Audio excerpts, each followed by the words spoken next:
Hi.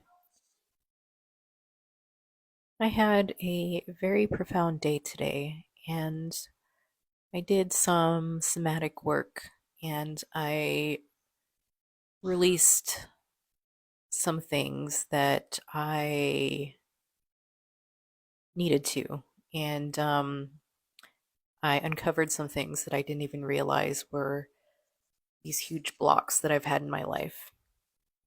So I went through this somatic exercise where we basically we kind of we were guided in this meditation, and we were looking back at some past wounds. And during this process, I was able to connect with some past versions of myself. And this is the second time that I've done this kind of thing. And I definitely connected with a young version of myself that I saw the last time I did this. And when I say young, I mean 3 or 4 years old. And I saw her again, and she wasn't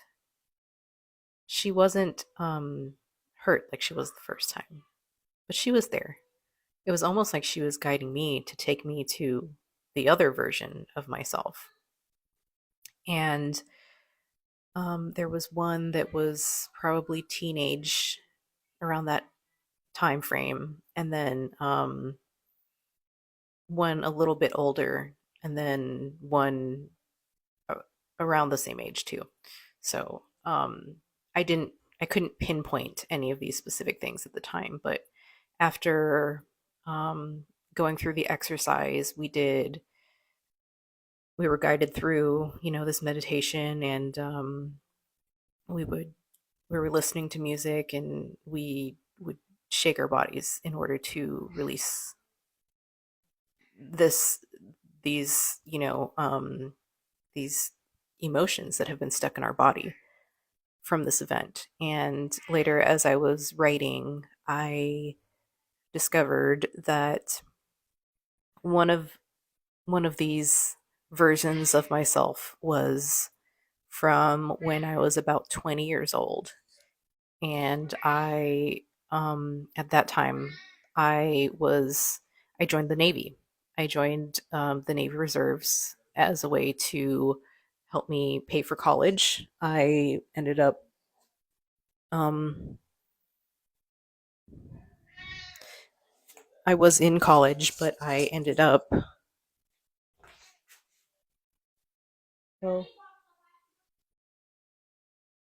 Regular pizza. that was? Yeah. Oh, you're not good? No, I'm good. You smell like you That's too. but there's cheese. I can't do nothing about that. That's just always. Let's just see till tomorrow. Yeah.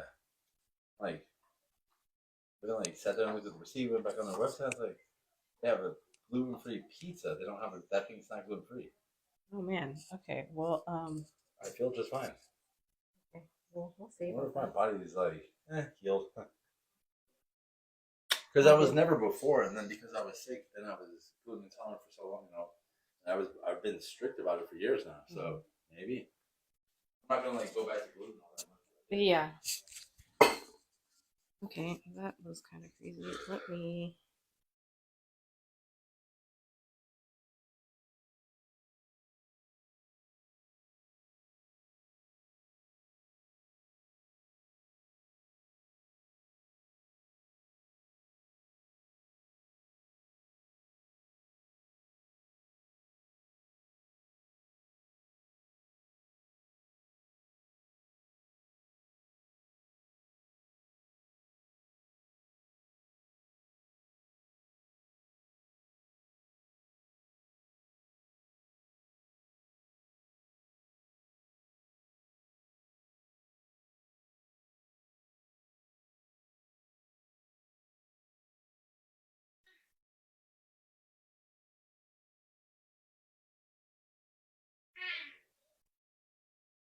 I'll give you 150.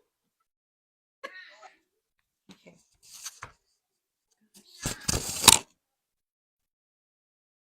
Please go. Okay.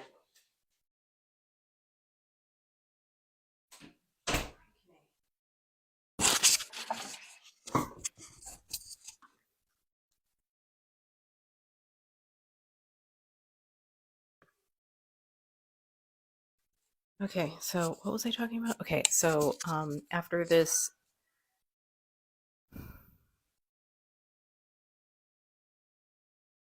so we're going through the exercise and we're listening to music and I'm shaking my body,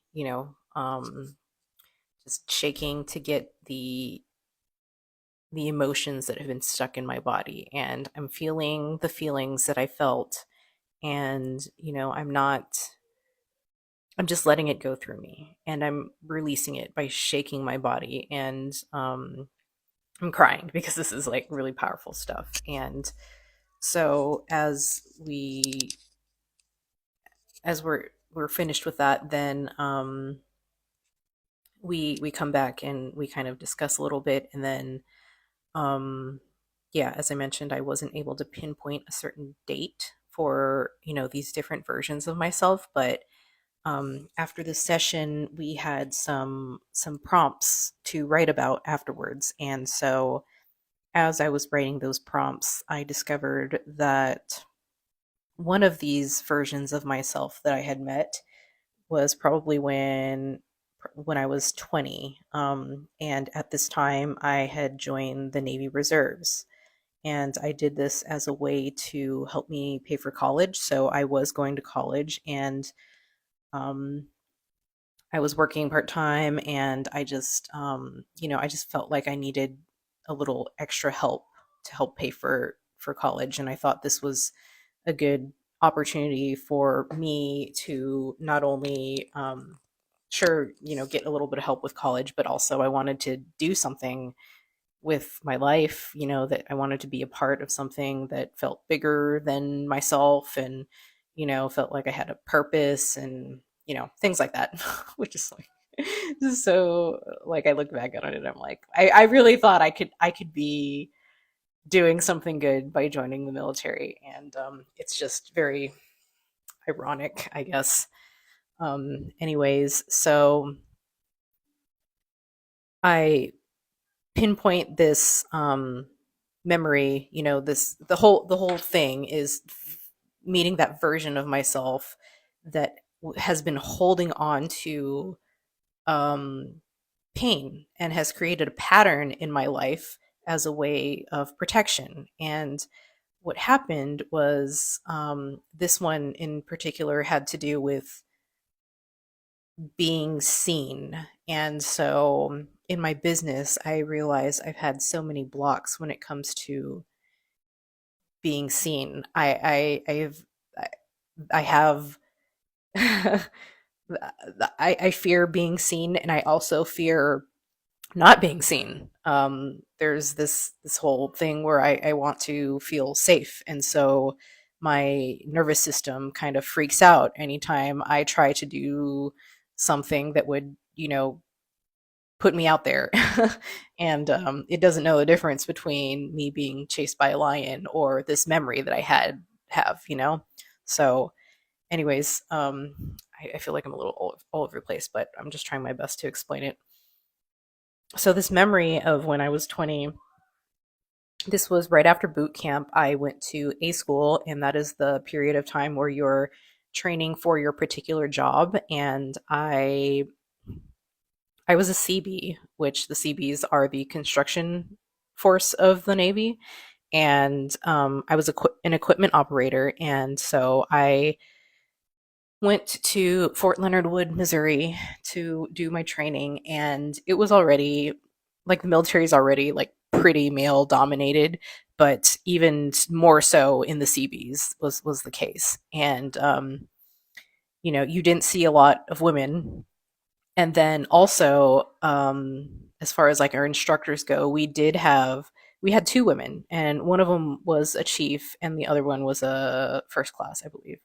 And so I kind of like looked up to them. I was like, oh wow, there are other women here. Like, I'm so glad. I feel like those are people I can look up to and kind of like try and be like, and whatever. And um, so I'm going through um, A school, and I find myself in a leadership position. And I was not like necessarily going out of my way to do this. And I feel like this is something that's happened to me so many times in my life. I somehow just kind of fall into this position, or I kind of like, I don't know, I just step up, I guess. I didn't see it that way at the time, but I end up doing things that kind of set me apart as someone who is a leader. And so I had this position of being, I don't know, a squad leader. I don't even remember what it was, but so basically being someone who's in charge. And so with that, I would say that I didn't exactly get encouragement from the women that were in charge there. And if anything, it was more like they were scrutinizing and like extra harsh on me because I was a woman, which I was just like, okay, So, anyways, there was one day where after we do muster or whatever, we wait to get on a bus to go to the to class. And by the way, they like weren't even buses; these were literally cattle cars. That's what we would be driven to and from. Sometimes we'd have buses, but yeah. Anyways, so we're waiting for the bus or the cattle cars, whatever you want to call it, and they decide they want to do a random inspection, and so they have everybody pull out their bags and empty out their pockets. And at this time, this was 2008, by the way, 2008. Holy cow! um, and we were not supposed to have our phones, and you know I brought my phone with me, and I would use the time when we were on the bus to text my boyfriend back home at the time. And and it's not like it is now, like you can't just be like on your phone all the time. Like anyways, different times. But I'm not saying it was right, but I'm telling you that's, at the time I was 20 years old and I missed my boyfriend, and I all I could do was send him a text, like in the morning. I was going to take advantage of that. And so we empty out our pockets at this inspection, and of course they find out that I have my phone. I am not the only one with my phone, by the way. But wow, did they just rip me a new one? Like it was so embarrassing, and they were, just tearing me down, and like things like how could you do this, like you're supposed to be a leader, and you're setting this kind of example for other people, and super embarrassing. And so like I get like fired from my job or whatever. And the other part of that is that not only is that super embarrassing, but um you get I got my clothes, my civilian clothes, like my ability to wear civilian clothes taken away. So I had to wear my uniform everywhere. And it's like you have to go through a process. Like you have to go through like so many inspections a week or whatever, and you have to like pass. And after you do so many of those, then you earn, your ability to wear civilian clothes or whatever. So not only did I get like, ripped a new one in front of everybody, but I also no longer had I no longer had the ability to wear my own clothes. And so it was super demoralizing. And yeah, I like today is the first time that I've said that story out loud. And like I said, this happened in 2008, and I just the I mean, I feel so much better knowing that that was the event that has caused so many blocks. It created this pattern for me. This I I held in my body that embarrassment and shame and like fear of being seen, because if I wasn't if I was going to be seen, then it wouldn't be up to someone else's standards, and I would be ridiculed. And So in a way, I taught myself it's better to not be seen, because to be seen gives someone an opportunity to tear into you. And yeah, that didn't feel good at that time. And I really held on to that for like 17 years. Dude, isn't that wild? So, wow, that's just one big takeaway that I had today. And I just had to say it out loud and process that. So obviously today, as the 37-year-old, I have so much compassion for her, for the 20-year-old me who really, was just doing the best that she could and didn't deserve that level of scrutiny. I understand, it's in the military, whatever, but I, and I really, I just am really grateful actually, because, um, because that taught me, seeing how those women treated me. And that wasn't even the only thing. I remember there was one time when I was sick and I had to go to sick call, and they questioned everything. They like made me feel bad for even wanting to miss a day because I was so sick. And but that's just the game that the military plays, and then you go to, see the doc, and everybody gets freaking ibuprofen and I don't know, some other like NyQuil or whatever, like there's like a standard issue that they give you. It doesn't matter what you are complaining of. But yeah, so anyways, that was a huge thing. And man, I learned from that, a key takeaway from that is that I learned I did not want to be like those women were to me.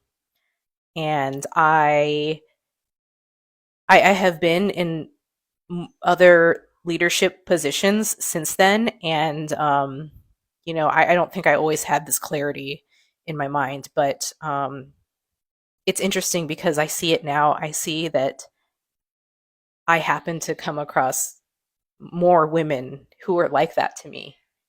And